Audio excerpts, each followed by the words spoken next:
right, welcome to Milonga Mascarita, the podcast. It is I'm Ray Rudowski, the host and creator of Milonga Mascarita, the podcast, bringing it to you from Hong Kong. And this is the podcast where we look at stories and backstories and history related to tango from around the world. And I'm very happy with today's episode, which is number 11. So we've passed that first 10, but it's also a very subject that's close to me because I was partially involved in this, but it's also a Hong Kong story. So again, bringing a Hong Kong tango story to the world is part of what we're going to do today. And with me are some guests and friends of mine, Felix Chan, Cherry John, and Sandra Mock, who were all part of a project, which is a video series released just this week called Milonga Online by the Sea, which is a series of stories and vignettes. Felix, why don't I start by asking you guys, what's this whole thing about? Where did you get the idea? How did you start it? In fact, it's LCSD invite me to do a project about tango. That means the Leisure and Cultural Services Department, which is a government department in Hong Kong. Government. Yeah, just invite me to do that because they know that I meet some tango master or tango dancers, and I joined the Milonga before, so they invite me to do that. But they have no idea, totally no any idea about Milonga and tango, because they always think that tango is just like, what is that? The rose. And yeah, that's it. So when they find me and they would like to do online video and said, oh, maybe we can do it on the city hall and perform the dance on the theater with rose, and always ask me, do you need rose and red rose or plain rose? I said, no way, no. I don't want to do that. I don't want to do pure performance about tango, but I would like to introduce the culture or the Milonga culture, about the life, about the social context or the social life in the Milonga. So I just proposed the proposal to the government. And then how did you come up with the concept, which well, you know what, why don't we go to the trailer, and I think that will give a little bit more of an idea of what this whole thing is really all about. And then let's talk about it from the perspective of who did what. No, not this one. Let me just find I think this is it. So this is the trailer. Yeah. Yes. Yeah.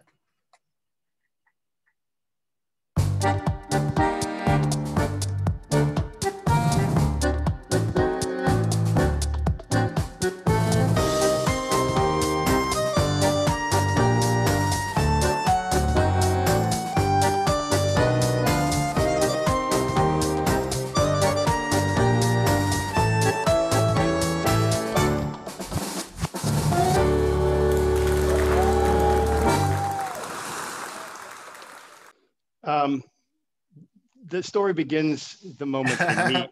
The moment they meet. How did you come up with that idea? Just like I said, I would like to present the social life in the Milonga. So I would like to focus on the characters more than the dance. So Cherry and I just think, maybe we can make a series, make 5 episodes or 6 episodes, and present each person in each episode. For example, in the first episode is Cherry, and it's talking about her life and how she goes to the Milonga. And the other one is Barry, and Barry also went to the same Milonga, but in another way. And he may do some hairstyling, and after that, dress up. Go. And after that, he went to the Milonga at the same time, at the same moment, but with different angles. So we'll show the different characters in the Milonga and different story. Not too dramatic. No, I think no more dramatic in there. It's really, really normal life in the Milonga. We would like to show that. Just like everyone, maybe I'm as an organizer, I try to greetings every guests and look around the Milongas, and also everyone as a guest when they come in. They might be can dance with a nice girl or man, or maybe he just no one like to dance with them and just sat all night. Yes. Something like that. Yes. It's quite a normal thing you will meet in Milonga. Sandra, what was your role in this? I'm going to go to a kind of a clip of this, but what was your role? Like, what's your background? And then what was your role in the production of these videos? On the production? I kind of discussed it together, the idea, what we want to present, like in a brainstorming session. And then they just carried the idea and made the production themselves. And obviously I danced in the video, but my part wasn't shown yet. It's just a very small like clip, but then I think mine will be shown like in a month, my part. Yeah. And when you were coordinating this, and I'm going to show a part of that, how did you, like, you did this with Antimo Russo, who is a local teacher and dancer as well. How did you choreograph this? Choreograph. We actually, when I asked him to cooperate with me, we didn't really know what we're gonna dance. So we started rehearsing about a month before the actual filming. So we just went, because both of us haven't been dancing for like almost a year.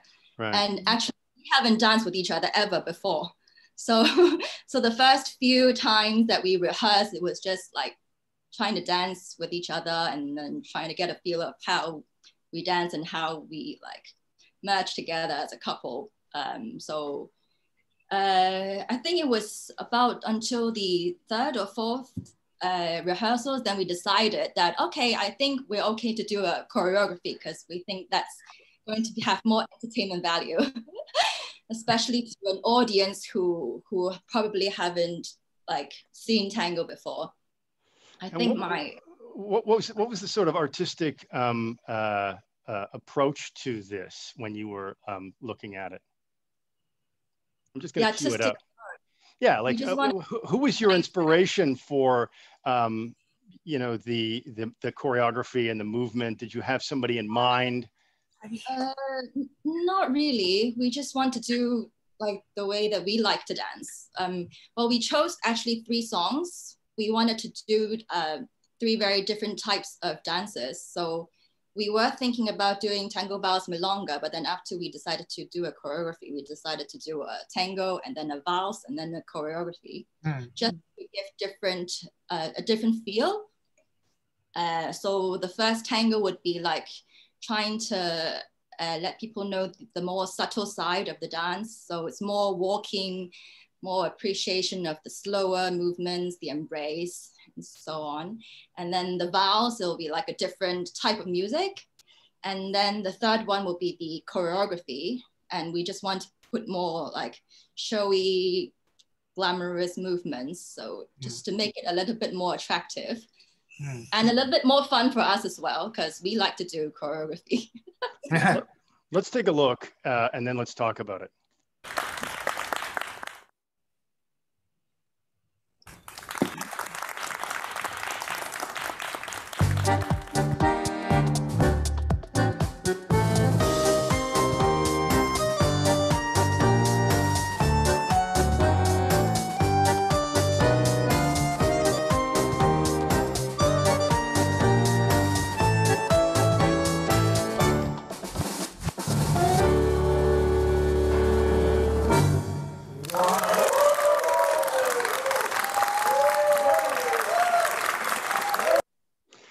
How so, actually dance to Bahia Blanca, and I think yes. So we weren't dancing to that music. Well,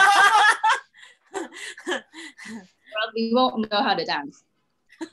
What is it that I think when people are watching this, I mean, obviously there's a group within the tango community locally and globally that'll look at this and go, oh, wow, you know, I can see my friends.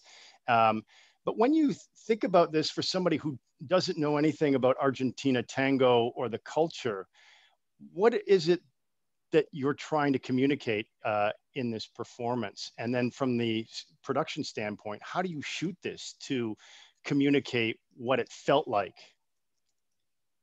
So the first question, I guess, is, yeah. Yeah, actually, we communicate a lot already, because in this program, we... Actually, the whole, even though our cameraman, our lighting, our physical designers, yes, they don't really know what backstage tango is. All of them always ask me the roles. Yeah, just like... Okay, roles is a choice. Yeah. But out of the roles, they always like the music just now. Obviously not our Argentine tango music. We doesn't dance in that music, but they will always get a lot of some sort of like that music and ask, oh, is this, can you sing it? It's so tango. For they imagine that tango, the legs will cross around and try to get a knock on it, whatever. So we use a lot of effort try to explain actually the tango we dance and we know doesn't do like that. So I understand that I have to turn down their expectation about the dramatic tango in the film. Or we always saw so many films and see so many dramatic moments about the tango. So I have to shift that imagination to the normal life in the Milonga, and tell them, it's a life and it's a social area in the Milonga or in the venue, and they only dance together and showing the characters more than the movement. Of course, the part of the Sandra Antimo is the glamorous one. Yeah, it's the more stageable, because in Roshi as a master, she gave us a performance that's, I think in the Milonga also is a necessary part, because in Milonga, of course, usually we just dance, but also sometimes we got master perform for us, and not even in Hong Kong, it's all over the world. Maybe there's regular Milonga, maybe like a month or every 2 weeks, they will invite master for performance. And this is the culture part we would like to keep up. Let's audience know that, okay, out of you thought the boring partner part, they still got entertainment dancing part. There's a lot of components to a night out or at a Milonga. Sandra, let me ask you, because you've performed many different times over the years, and obviously you've been dancing for many years and have brought Argentine masters to Hong Kong to teach. You teach as well. What do you think is important when it comes to dancing tango, especially for an audience that may not know anything about tango? So just walk us through a little bit about the mindset and a little bit about the movements that we saw in that clip. I think for people who want to learn tango, they have to know they're not just coming in to just learn how to dance. Well, of course, there are people who want that, but then they have to come with a very open mind. Yes, you learn the dance, but also you have to be prepared that this is the kind of lifestyle that you will find yourself immersed into. Some people like it, some people don't, but then it's not just the dance that you're learning. It's the entire culture of going to a Milonga, meeting different people, dancing with different people. And also it's not really about the movements. It's really about the connection between two people. Like for me and Antimo, we actually wanted to show that in our first dance, where we danced to Disali. It's really about just like we're going to show the elegance of the dance, the walking, like the subtle connection between the couple. That's what we want to portray in the first dance. And then of course, there's also lighter music, happier music that we hear when we dance to Milonga, when we dance to Vals. And then there's also like people who want to challenge themselves, people who are a little bit more dramatic, and then they would want to choreographies, and there are more dramatic movements, more fancier movements. like people who maybe have a little bit of dance background, they want to pursue that kind of performance tango, there is also that option. So there's like different, you can say you come to the world of tango and you can find different places that you fit into this world. Not just as a dancer, or you can go as a normal milonga goer, or a performer, or a teacher, or an organizer even. So there are different roles that you can play in this world. When you talk about the Milonga or Milonga Online by the Sea, before I get into the stories, what is a Milonga? And how is a Milonga different than like a Latin dance party, or a salsa night, or a Latin night, or a ballroom night? Like, what are we trying to say in this video series? And how do you think that, like, what was the artistic challenge to communicate that visually? Because there's no dialogue in these pieces. I mean, I've shown them to people from around the world, and I say there's no dialogue. You know, this is really a kind of visual piece. So what's the story of the Milonga, and how is it different from a Latin dance party or a salsa night or any other night? I'll just open it up to anybody who wants to talk. What's the difference, Sandra?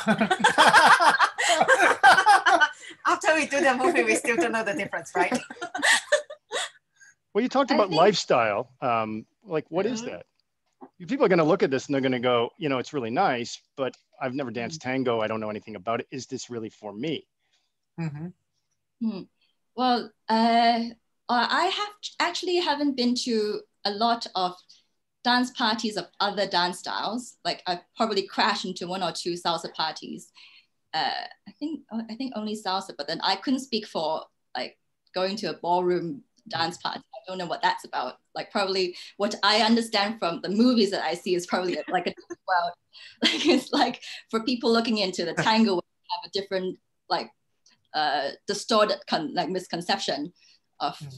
So I won't speak for ballroom, but then if I see like just going to a salsa party, I think it's a lot more casual, I should say. Just a casual, like going to a bar and then listening to like salsa music, and then everyone just, it's very casual. We can dance with anyone. And then you actually go to dance, and whether you're a complete beginner can go, because those experienced dancers will, you don't know salsa, let me show you, and then they'll drag you to the dance floor. So what's different about like tango and the milonga, it's obviously if you're a complete beginner, you're not allowed on the dance floor. You need to know the dance before you're allowed to go dancing, because it's still part of, we see it as a traditional culture coming from Argentina. So it's like we don't want to mess with other people's culture and then try to make it, we'll just make it like the Hong Kong way, you know. Of course, we're Hong Kong people. Like, sometimes we have our own cultural background. We have different personalities, I guess. So maybe we kind of tweak it a little bit like our way already. Like, for example, people try to greet each other. Really, they give each other a hug and a kiss when you're in Latin America, when you're in Buenos Aires. But then like in Hong Kong, yes, we won't like 100% copy their culture and then say, once you're in a milonga, you're going to greet each other like Argentinians. No, we can't do that, right? So we kind of change it, but then we try as much as we can to respect this culture. So whatever we can, say for example, coming dressed nicely, you know, taking care of your hygiene, and then paying attention to the codes of the milonga, trying to behave well, like doing the cabeceo, like whatever we can, we try to replicate what goes on in Argentina, in the actual traditional milongas. So I guess that may be very interesting for people who who doesn't know what tango is about, like coming to a milonga, because we have a very different set of rules, and then it's like a different world when you enter a milonga. In Hong Kong, there is no bartender. I think in Milonga, I never see bartender at all. But in the video, So it's an artistic choice only. Okay. So we hired a bartender to serve people. Because we don't dance in actual bars which have alcohol license. We dance in studios. Yes. So it's a bit hard to exactly replicate. So but we try the best. Yeah, well, we actually try to make it a really traditional looking Argentinian milonga, but then there are difficulties to replicate that because we don't have waitresses, we don't have waiters who come around pouring wine or serving empanadas. That we would want. When we don't came. He is the bartender. He's just a boyfriend with a character. And then the became a boyfriend. Well, let me ask you, Felix and Cherry, then, in terms of just trying to communicate the story visually of all these elements. So Sandra talks about the kind of attention to tradition, the codes. How did you kind of communicate that visually in these 3 or 4 minute or 5 minute vignettes? I mean, what were some of the details that you were trying to kind of capture visually? Yes, because we have some stories about the characters. We design the different kind of characters in the stories. For example, the first one, the Barry just is how can I say Barry? Barry is actually. Although we have created a story for every characters, but basically we try to do it as easy as they can because mainly they are just milonga goer. They just dance tango. They are not actors. They are not really a dancer. Barry's an actor. I'm not really a professional one. Professional actor. Not professional. So actually, when I and Felix create story, we try to get closer the people personality as we can. And since Barry is a really talented to acting. Yes. That's why we create this scene for him that before he go to Milonga, he need to try to get his attitude, drinking whiskey, dressing up. All right, let's take a look. Yeah. Let's take a look. And, you know,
And then he enters but one of the things that I wanted to kind of point out with this that's interesting is that you created these characters based around friends of yours or personalities that you knew, but one of the things that I think comes out of this is the fact that everybody does have their own ritual to get ready. Actually, we didn't create the characters.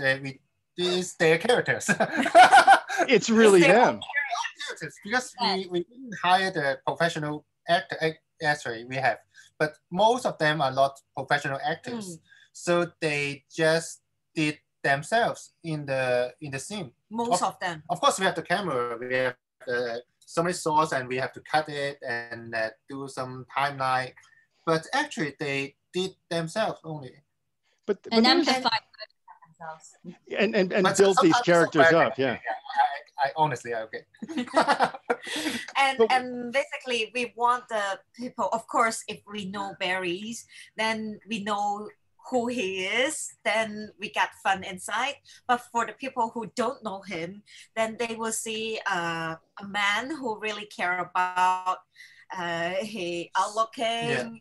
He really concerned that what the feel or what the smell or what his look like to the others. So that's why he do it everything very details and before. Even he didn't have No, I don't think he does. Yes. So, I don't think he's ever shaved in his life, but yeah, I know. So for the outsider, they will see us for dressing up not just a woman perspective. Of course, women, you can do a lot of makeup, make their hairs, perfume, whatever. But men also can have a lot of things to do before they go, and that is kind of a culture. I can't sure. Respect for the Milonga. Respect the one who dance with you. Well, there's another thing, both from a kind of what Sandra was talking about in terms of like the rules and the rituals and the culture, but there's also something from a kind of filmmaking and storytelling aspect, which is like all these people in these milongas have like, you know, in many ways, very boring, mundane lives, and that the milonga is where they adopt a different type of personality, whether it's the personality of the, you know, like Barry and the Barry character who, you know, might have a completely different life, but he puts on this like a superhero, like, you know, Superman gets ready to go out and solve a crime. He's going to dress up and then becomes, you know, a very sociable person. Somebody else, you know, may have, and it's interesting because in many ways, when you see somebody at a milonga for many years, and then you run into them on the street, oftentimes I don't recognize them. Yes. So I understand what you asking before. You just asked how to explain the milonga culture to the so-called normal people. I don't want to say normal people, just people don't understand the tango or milonga. Actually, I think it is no any difference between the milonga or the other dance party, because the dance party is just like that, just a social area. And if you are so-called social animals, you will enjoy it in that culture. If you are not, but you just sit in the avenue and have a drink, it's fine. It's so fine too. So it's just a party, and they will enjoy in different way with their characters. There's one thing. Sorry, go ahead. And also, we like to explain is everyone thought that when we go to like a dancing place or dance party like Milonga, people must dance all night, never stop. They just dance till they die. But actually in Milonga, kind of the one I like is you necessarily need to dance all night. You can just chill up with friends, listen to the music, listen how the DJs to build up the playlist, and you can like gossip with your friends or sharing intimate time with your lovers, and you can do anything in not really anything, but mostly in the Milonga, just as normal as like you go to the cinema, you go to have dinner, then after you have a party, something like that. It does offer that escape that I think in each of those 5 stories, you have this personality. You know, you've got the young couple, you've got the young girl, you've got the young man, and then you've got the, well, we'll talk about the Thomas story in a second. But you've got all these different personalities who, you know, during the sort of their day work, they've got this sort of boring life. And then the Milonga offers, there was a great song that came out of Billy Joel in the 70s called Scenes from an Italian Restaurant, which the whole series made me think of, where, you know, the song goes through and talks about all these people. You know, there's the guy that dreams of suddenly breaking out of like New York, and then there's the other person who will never leave, and then this I think gave me that sort of sense of that idea that we're looking at scenes from Hong Kong that are somehow, you know, relieved in a city that's always this tense and this big, and it has gone through many different transformations and changes over the years, that somehow the Milonga offered this oasis of escape for them. Yes. Who's gonna speak? You're all speaking. I don't know.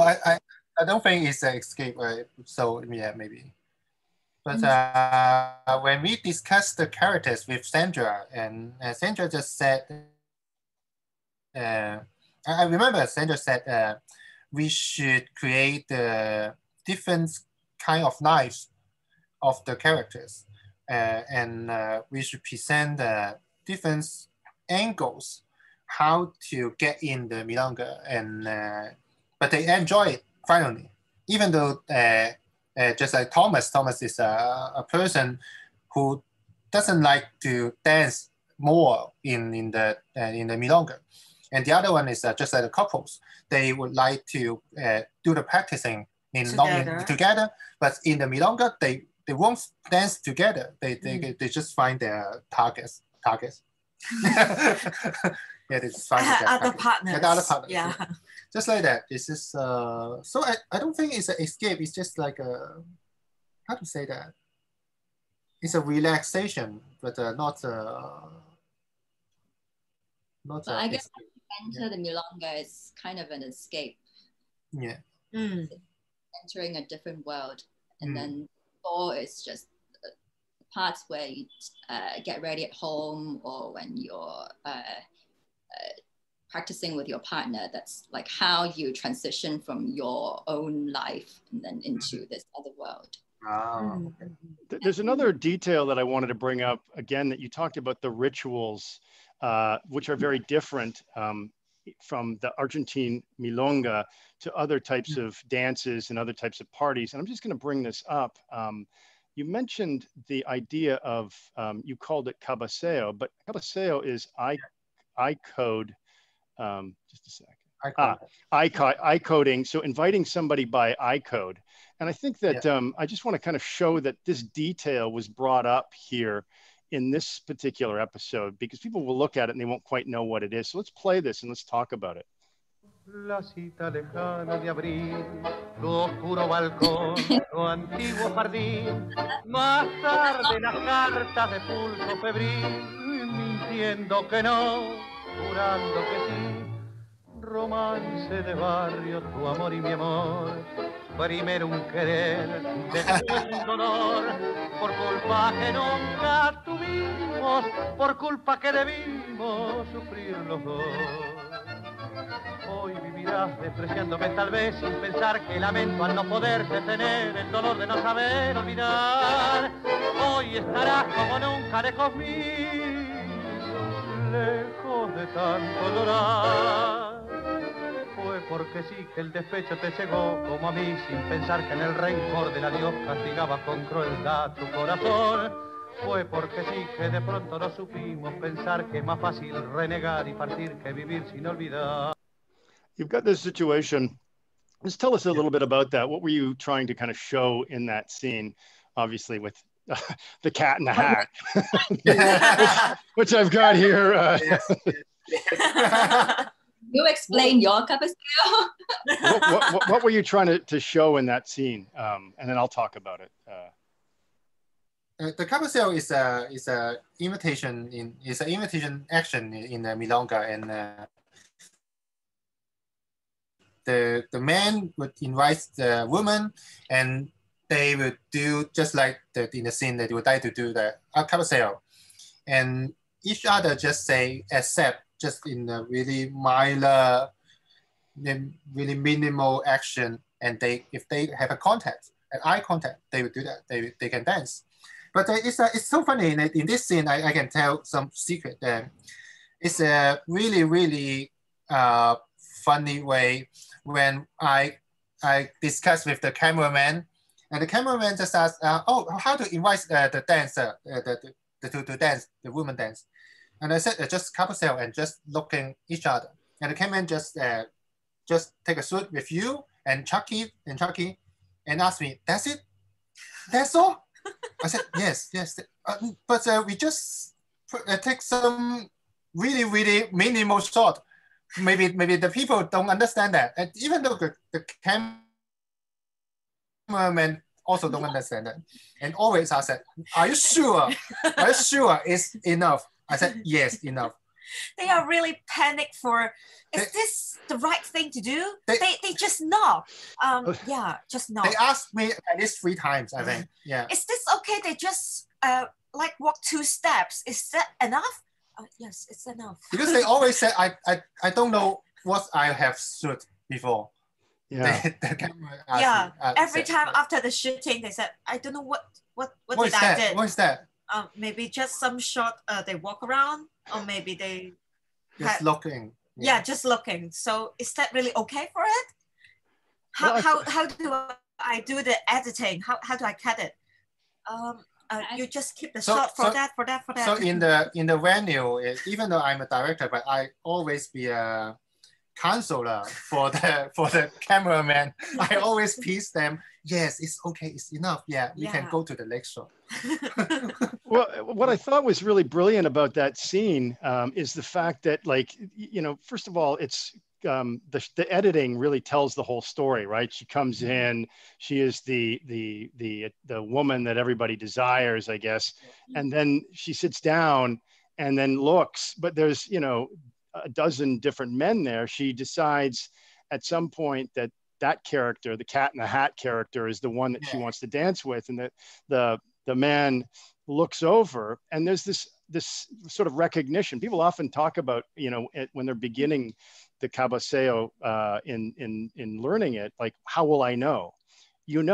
Because if you're going to be, there's an acceptance. We exaggerated it a little bit with the nod just because it was part of the visual element. But immediately I get up, and then she knows at that point, because she's accepted, that next part is to accept the dance and then the embrace, and then we go. So I think that was really important. The other thing that I thought was interesting, and I wanted to ask you guys, was what was the cinematic inspiration? There have been a number of tango films produced over the years, which I will put some links in the description, but the Tango Lesson came out in 1997. Tango, which was directed by Gabriel Saura. And then there was Our Last Tango, which came out in 2016. That was the biopic of a very famous couple, Maria Nieves and Juan Carlos Copes. And then, of course, there's like there's a whole history of tango movies from the 30s and 40s. So what was your inspiration in writing and then also choreographing and then shooting this? Because I'll tell you what I see. I see notes of Orson Welles with these beautiful long I mean, I studied filmmaking, so I see this from a very different perspective. I see this from these long, beautiful shots, like Citizen Kane or the Magnificent Ambersons. You've got this beautiful shot, and then there's also these sort of homage to, like, that beautiful scene where Sandra appears with the light behind her is obviously something that I recall from one of those films. The sound stage that you put together reminds me a little bit of Saura's Tango. And then there's also a nod to this film, which I'm going to push up for a second, because I think it's worth discussing. This was a local production, obviously, and a very famous one. Happy Together.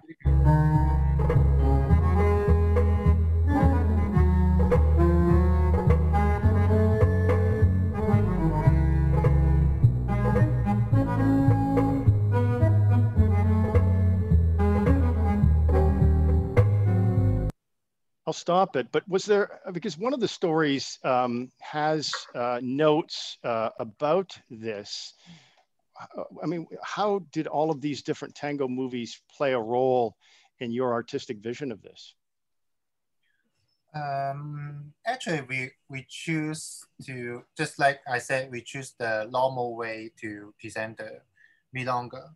So we just skip that, just like the last tango, that style, or just performing tango, the style of performing tango.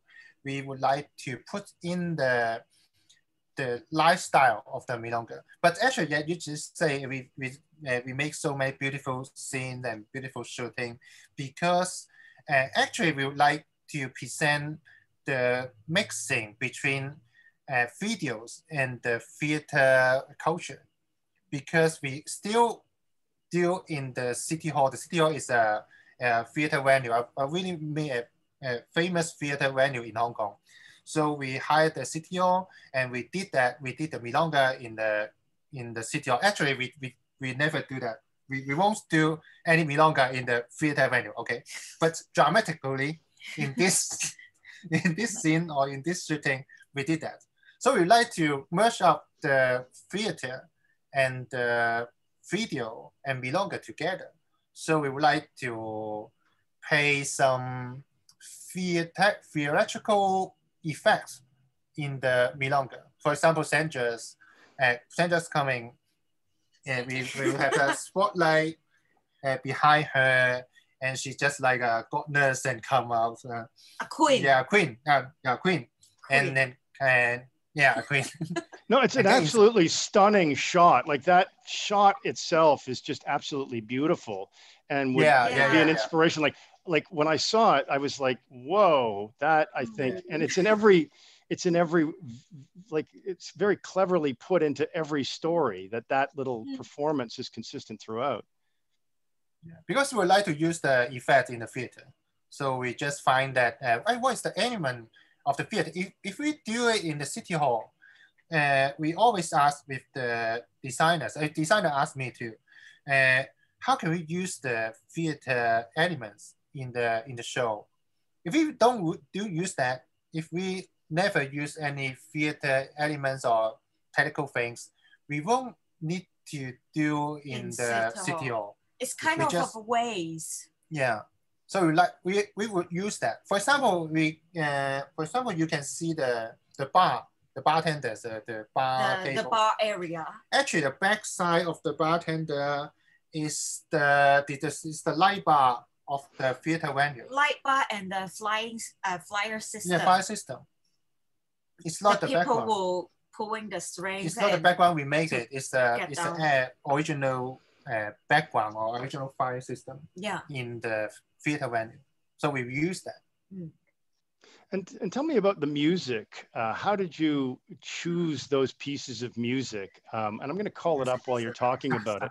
But I think that you wanted to tell me a story before about this. Not only a long story. One of those pieces of music is Romance de Barrio. And I'll just play a little bit of it so that people remember which one it is.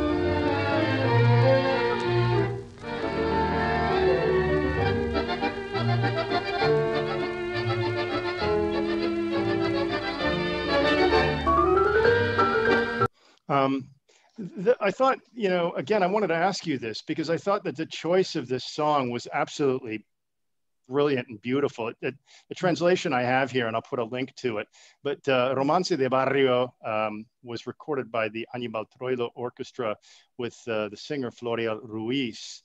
But look at the lyrics here as in terms of a neighborhood romance, your love and my love. First came desire, then came sorrow for faults that were never ours, for faults that we both had to suffer.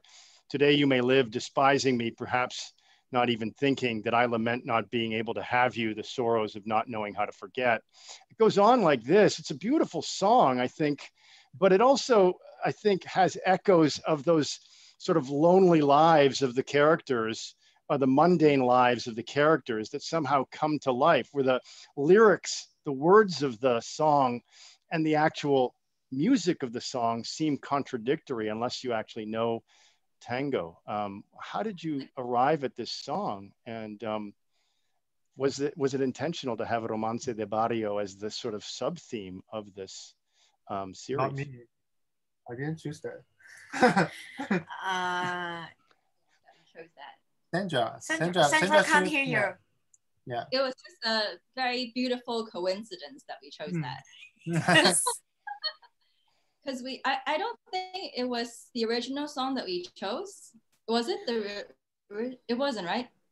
The one that we practiced to, the one that we practiced, the one that we practiced to, or the one that you recorded all this to was a completely different valse to this. It was a Biaggi valse that we heard over and over and over again, to the point where when we had our little after party in Milonga, I promised not to play those songs.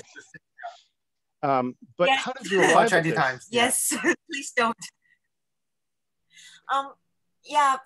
This need to talk from the very top, because at the brainstorming time, actually me and Sandra, we list a list that some song we really like to dance with it.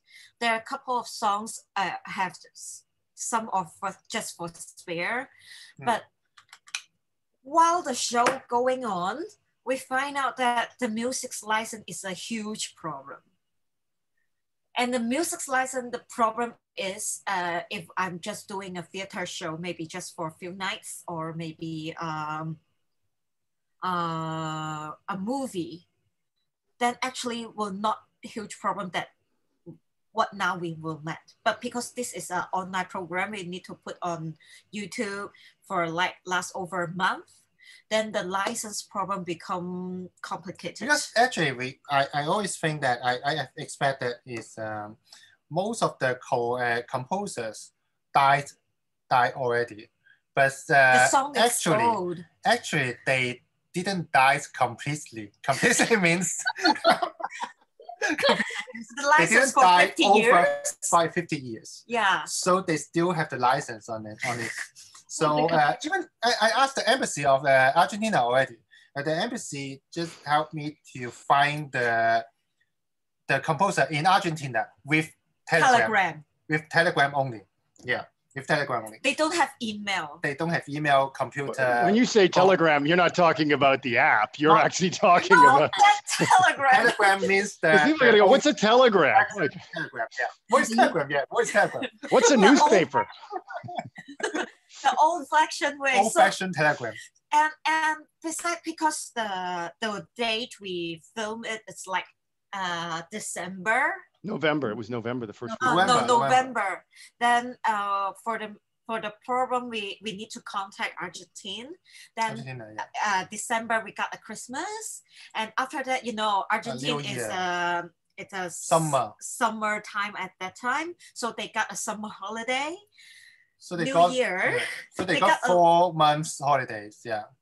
A long holiday. That means they're a long time we can't contact them. But there's a problem. That is not the problem. The problem is the composer just say no. Just reject us. Reject it. Yeah, one of them. Yeah. And the other one just said the composer didn't die completely. So, but we cannot find him. We can't find him because he lives in the mountain or somewhere countryside. So the music company didn't find the composer actually, and then the music company just said they just find them one time for 1 year only. So they didn't find them. They don't know where they are. So they didn't reply us. They just lost in contact. So we have to choose the other music. Yeah. There's so many. Yeah, there's so many problems in that. Finally, we got in this song. That's why.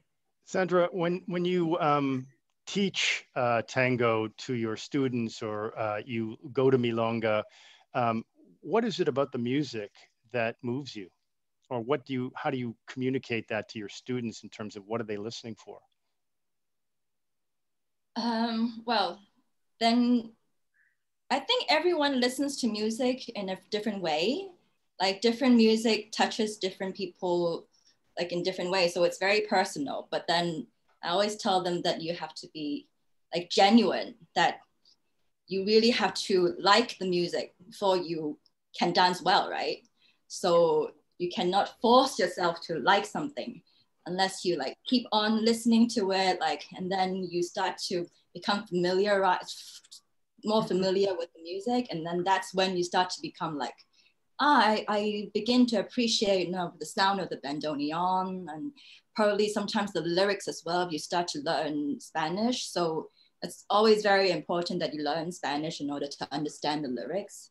And so, well, which is why this time when we chose the music, actually we chose something which is just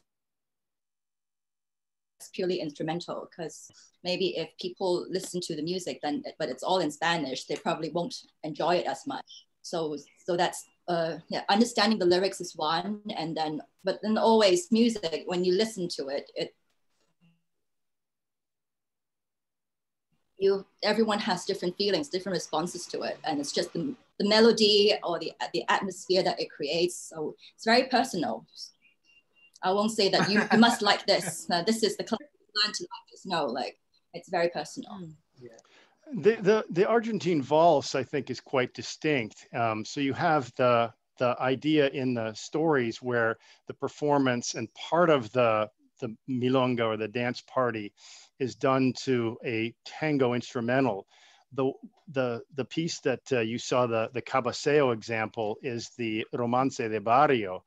But there is a very distinct Argentine valse that is different from the Viennese valse or other valses around the world. You mean a tango's valse? It's different from other valses? Oh, of course. Well, it's because it's different instrumentation. So the sound is definitely different. But then I think the rhythmic, the beats is always, valse is always a valse because it's like 1, 2, 3, 1, 2, 3. 1, 2, 3. But what makes it different is like the instrumentation. And of course. So, excuse me. No. This has been a wonderful chat, and I'll put links to everything. But before we wrap up, what's next for you guys in terms of this series? Or you said that there's going to be another episode released, and tell me about the reception so far. Like what's the feedback that you're getting, and where are you getting that feedback from? Feedback from friends, obviously, because mostly because I'm preparing for this show quite a long time. So while I'm doing the preparation, I call a lot of friends in Tango that can you help me or whatever. Then so basically in Hong Kong, might be most of them, they already know we are doing this show and it's launched already, and most of them, they quite like it. That I really appreciate it. And so we are considering maybe if after while the pandemic, the government law, if we like to have like director's cut showing, maybe all this 5 episodes, and also the hidden gem, Sandra. Then we'll also have a screening night. Actually, it's because just like I said, it's about the music license problem. So this version, even you are watching those so many episodes and the Sandra's episodes, that they are the short movies already. Short movie for us only. We have a long version for this, but we cannot do that because about the license. So we are planning to do a screening on, I am asking to the government and would like to do a screening and just wait for their reply or in the city hall or in somewhere. And we will see the so-called director's cut. Yeah. And still planning. There is nothing I can I'm doing right now. Yeah, no promise. I like to do like Milonga trial or a real Milonga night at the screening at the same time, so that even though maybe the one who doesn't know tango, they can try it, the trial of the Milonga, and till the really late night, then the Milonga and Milongeros folks can try to dance. Yeah, and finally, it's an idea, no promise. And finally, because the music disaster or music crisis, so we met the embassy already. We met the embassy of Argentina, and the embassy also asked us to plan the other productions with them in the festival in next year. Oh, nice. Maybe this year, not next year. This year. This year. Yeah. 2020. Yeah, we will do something, but we didn't discuss it. Yeah. Still planning. Yeah. Nice. And Sandra, are you Sandra, are you going to be teaching, or if anybody wants to get a hold of you, can they do that? Teaching in private. Well, not doing anything like of a large scale yet, because I don't know when we are going to start doing group classes again because of the situation. But we're doing small one-on-one or small group classes if anyone's interested. And to wrap this up, because I think it's been a fantastic chat, we've kind of discussed all the different elements. What's the sort of one thing that you would really like people to watching this this series to walk away with and say, oh, this is the goal, this is the idea? What is it that you want people to remember from this series? Actually, if anyone who doesn't know Argentine tango, they have a concept that Argentine tango doesn't really like the movie they taken with the rose in the mouth and shaking over their head like nearly off.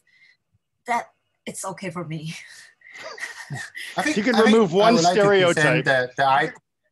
No stereotypes. Yeah, no stereotypes. Yes. And I would like to present the ideas that even you don't know Milonga or tango, you don't need to be a professional dancer before you go to Milonga.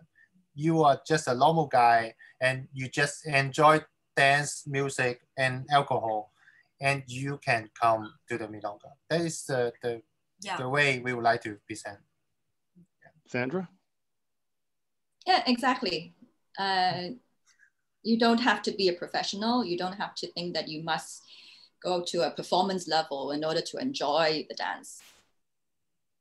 Well, thanks again for this. I'll look forward to the final installment, and hopefully we can all dance again very soon. I think things are opening up here in Hong Kong, and we'll, I'm sure, start Milonga Mascarita. The podcast will move to Milonga Mascarita again, and we'll try to kind of get something going on a more regular basis again, to get people out and doing something that they love. And if we can inspire new people to think about tango in a new way through this series, then I think it was great.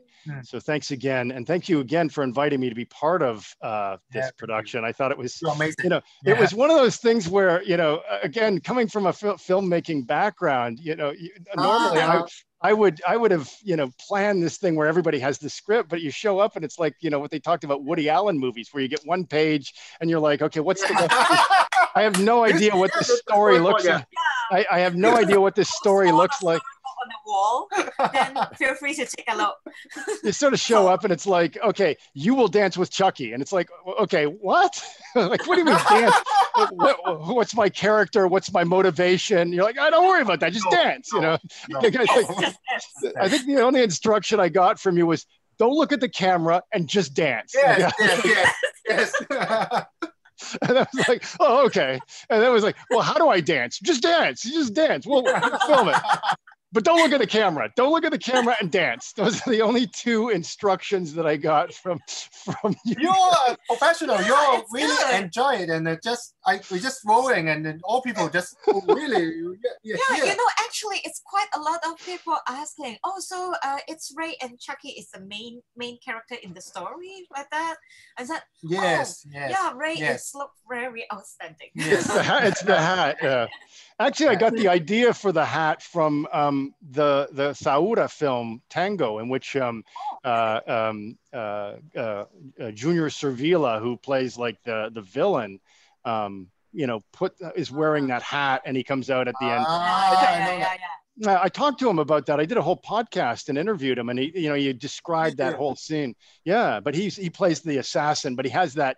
So I thought when you invited me to come out, I just said, I have no idea what's going on. I've got this thing like show up at like 5 o'clock. Don't be late, you know, it's a Monday, and you know, sign these papers and don't look at the camera. And then it's too tight. The time is too tight. Yeah, because we only have 3 days. Yeah, for shooting. Well, really I think you did an amazing job of kind of putting Hong Kong on the map, and then again, you know, showcasing tango, I think, in a very authentic way. Yeah, thank you.